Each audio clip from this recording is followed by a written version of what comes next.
केलं नाही। आणि आता सत्ता जेव्हा गेली तेव्हा त्यांना संविधानाची कोरी पुस्तक कुठेतरी हातामध्ये फडकावत लोकांना सांगण्याचं काम त्यांना करावं लागत आहे आणि हाच संविधानाचा खरा अपमान आहे। इंदिरा गांधींनी या देशावर आणीबाणी लादत संविधानाला देखील कुलूपबंद करण्याचं काम केलं होतं, हे देखील सर्वविदित आहे। ज्या पद्धतीने संविधानाचा अपमान करण्याचं काम काँग्रेसने आपल्या सत्ता काळात केलेलं आहे, या देशातली जनता कधी विसरू शकणार नाही। आणि या गोष्टीसाठी मला विश्वास आहे की ज्या पद्धतीने मोदीजींच्या नेतृत्वात या देशाचा कारभार सुरू आहे, भविष्यामध्ये या देशातील जनता काँग्रेसने केलेल्या दुष्कृत्याला संविधानाच्या संदर्भाने कधी विसरू शकणार नाही।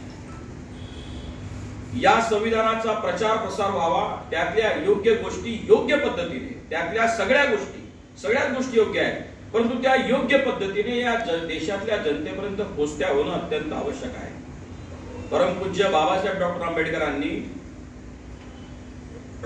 370 कलम जम्मू काश्मीरला स्वायत्तता देणारं ते टेम्पररी ठेवलं होतं, ते तात्कालिक ठेवलं होतं, परंतु या देशाचं दुर्दैव आहे हे रद्द करण्यासाठी 75 वर्ष या देशाला वाट पाहावी लागली। अजूनही बऱ्याच गोष्टी करायच्या आहेत। यूसीसी असेल, युनिफॉर्म सिव्हिल कोड असेल, या संदर्भात देखील निर्णय होणं अपेक्षित आहे।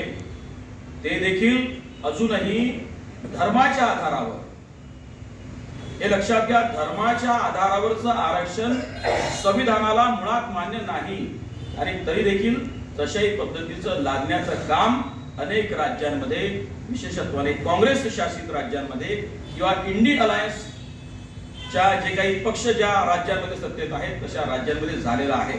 मग ते तामिळनाडू असेल, केरळ असेल, आंध्र प्रदेश असेल, अशा अनेक राज्यांमध्ये धर्माच्या आधारावर देखील आरक्षण देण्याचं काम झालेलं आहे।